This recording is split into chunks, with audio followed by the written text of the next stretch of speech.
नमस्कार, स्वागत है जी आपका डे 45 ऑफ लर्न एवरीडे में। आज का टॉपिक है इकोनॉमिक डेफिनेशंस पार्ट 2। पार्ट 1 हमने कल कवर किया था। आज कुछ और डेफिनेशंस लेंगे, कल काफ़ी सारी ली थी। आज थोड़ी कम लेंगे ताकि आप कॉन्सेप्ट को ग्रेस्प करते हुए चलें। बहुत रेल भगाने की कोई आवश्यकता नहीं है। सी ट्रेड वर्सेस कॉमर्स, बेसिक समझते हैं। ट्रेड मतलब क्या? दो लोगों के बीच में एक्सचेंज हो रहा है, ठीक। Trade involves buying and selling goods and services. Suppose यही एग्जांपल ले लेते हैं कि मैं आपको पढ़ा रहा हूँ तो हमारे बीच में ट्रेड हो रहा है। आप मुझे व्यू दे रहे हो, ठीक है। अभी मोनेटाइज नहीं है, लेकिन उससे अगर मुझे आ रहा होता तो वो मेरे लिए ट्रेड हो जाता, ठीक है। क्योंकि मैंने आपको कंटेंट दिया, आपने उसके बदले में व्यू देके एक तरीके से मुझे पेमेंट दिया। या आप कहीं कुछ खरीदने जाते हो शॉप पे तो वो एक ट्रेड है, क्योंकि आपने रिटेल में लो या होलसेल में आपने एक एक्सचेंज किया। ये हो गया बायलैटरल ट्रेड, जिसमें टू पार्टीज इन्वॉल्व है। जिसमें मान लीजिए थ्री पार्टीज इन्वॉल्व है, वो मल्टीलेटरल ट्रेड हो जाएगा, more than two parties. WTO promotes multilateral trade, दो या दो से ज़्यादा देश और ऑर्गेनाइजेशन साथ में ट्रेड करें। कॉमर्स में क्या है? अब इसी एग्जांपल को, इसलिए मैंने यूट्यूब वाला एग्जांपल दिया था।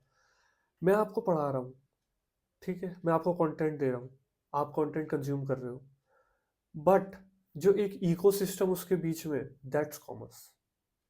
ये यूट्यूब का होना, ठीक है।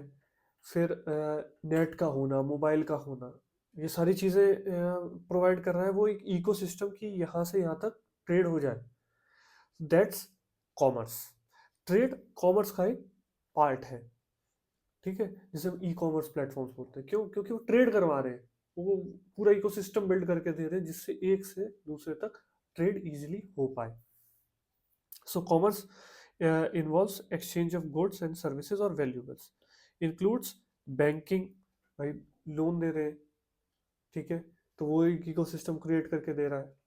ट्रांसपोर्ट, इंफ्रास्ट्रक्चर से रिलेटेड सारी चीज़ें वो कॉमर्स में आती है, इसलिए इंफ्रास्ट्रक्चर पे इस बार बजट में अच्छा खासा जोर है। Advertising, warehousing, insurance and international transactions. So trade versus commerce क्या? फिर trade focuses on buyer and seller.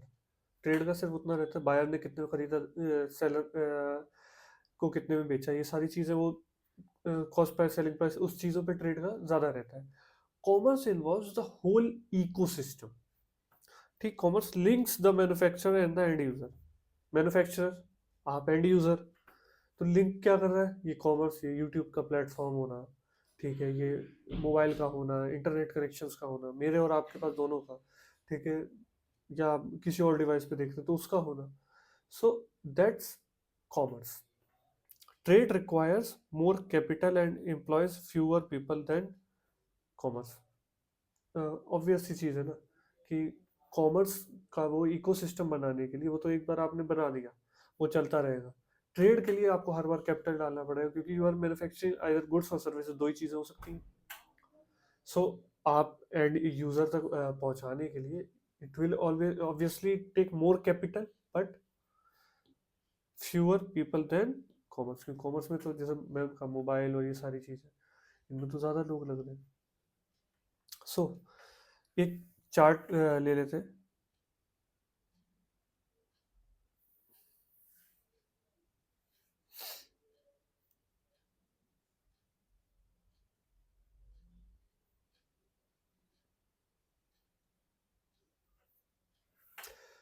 सो ये एक चार्ट आप बना लीजिएगा अपने। ये मेरा हैंड रिटन नोट है भाई, रात भर जाग के मैंने स्ट्रीट लाइट के नीचे बनाया था, क्योंकि मुझसे कई लोगों ने कहा जो महान लोग होते हैं वो स्ट्रीट लाइट के नीचे पढ़ते हैं, तो मैंने आप लोगों के लिए स्ट्रीट लाइट के नीचे चार्ट बनाया। इस चार्ट को जरा समझ लीजिए, जो कल का और आज का हम एक पूरा पैकेज रिवाइज करते हैं दोबारा से, ताकि मैं कल से जो डेफिनेशन शुरू करूंगा, क्योंकि वो टिपिकल होंगी, न्यू लिबरलाइजेशन है, इमोर्टाइजेशन, तो उसमें भाई ये ना हो कि यार ये कहाँ गया।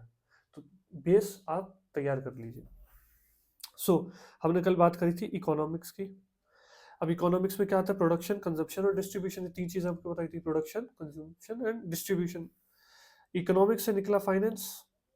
फाइनेंस में क्या क्या आता है? Production, consumption, distribution basically money, credit risk and capital, क्योंकि इस पे ज़्यादा जोर रहता है। प्रोडक्शन इकोनॉमिक्स क्या देखता है, हाउ एंड वाई, करेक्ट।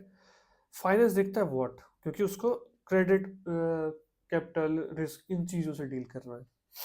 अब इकोनॉमिक्स के दो पार्ट्स हो जाएंगे, micro economics and macro economics.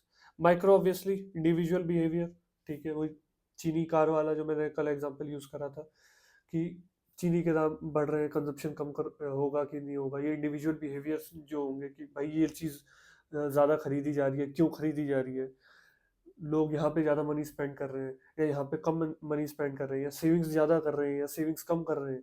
जैसे इनकम टैक्स अगर बढ़ेगा तो लोग जो एक खर्चा कम करेंगे, इनकम टैक्स घटेगा तो या कोई भी टैक्सेशन घटेंगे तो खर्चा ज़्यादा होगा, क्योंकि लोगों के पास कैपिटल ज़्यादा बचेगा।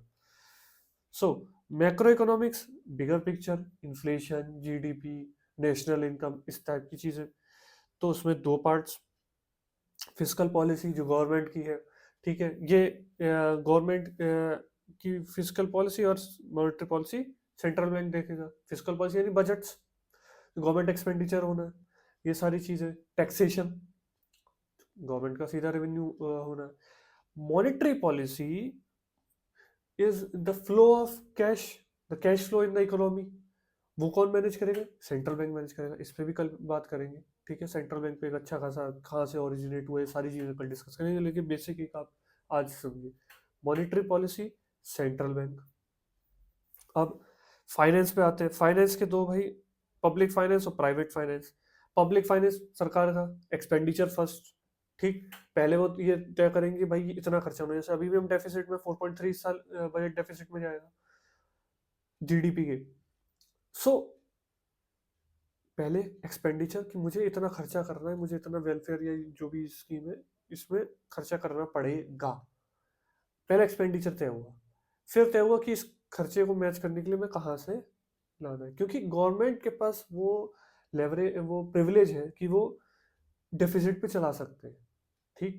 क्योंकि सरकार भागी तो जानी थी, मतलब ठीक है, पॉलिटिकल पार्टी बदलेगी पर गवर्नमेंट तो रहेगी, देश तो रहेगा, तो वो डेफिसिट पे चला सकते हैं। प्राइवेट फाइनेंस वो चीज़ नहीं कर सकता, वो इनकम फर्स्ट, मैंने बताया था कल, मुकेश अंबानी भी नहीं कर सकता इस तरीके से, कितना अमीर हो, वो जितना इनकम है उतना ही खर्च कर पाएगा, उससे ज़्यादा नहीं। सरकार कर सकती है। सो अब प्राइवेट फाइनेंस से निकला भाई कॉमर्स, अभी एक को एक्सप्लेन किया, कॉमर्स और ट्रेड, ठीक। अब ट्रेड में दो पार्ट्स, इंटरनल और एक्सटर्नल। इंटरनल जो होलसेल रिटेल बेसिक ट्रेड्स होते हैं, एक्सटर्नल जिनमें इंपोर्ट एक्सपोर्ट वाली कॉम्प्लिकेटेड चीज़ें भी जुड़ जाती हैं, दैट्स बिकम्स एक्सटर्नल ट्रेड, ठीक। और अकाउंटेंसी, इन सब का जो लेखा जोखा तैयार करती है वो होती है अकाउंटेंसी, है ना, जो सीएस बेसिकली काम करते हैं। अच्छा, एक चीज़, जब आप ये इकोनॉमी तैयार करें तो बस इतना ध्यान रखें, यूपीएससी के लिए पढ़ रहे हैं, क्योंकि कुछ लोग ज़्यादा घुस जाते हैं और वो उस तरीके से घुस जाते हैं कि सीए की जैसे पढ़ाई करने लग जाते हैं। उतना आपने टाइम वेस्ट नहीं करना है, बाकी सब्जेक्ट्स पे ध्यान लगाएं, ठीक। इकोनॉमी में उतना जरूर तैयार करें जो थ्योरेटिकल क्वेश्चंस, जो कॉन्सेप्ट्स आते हैं, बजट, इकोनॉमिक सर्वे, एक एक बारीकी पे घुसना नहीं है, पीएचडी नहीं करनी है, सीए नहीं बनना है। So that's how this chart functions, ठीक है। इस चार्ट को अच्छे से बना लीजिए दो तीन बार, और इस चार्ट के साथ वो जो डेफिनेशंस कल लिखाई थी उनको आप एक बार हाथ से लिख डालिए, सो एक बार दिमाग में बैठ जाएगा। तो कल हम जो डेप्थ में जाएंगे, ठीक, कल परसों, ठीक है, दोनों दिन, तो उसके लिए आप तैयार रहेंगे। तो इसी तरह सीखते रहिए, समझते रहिए। See you tomorrow, learn every day.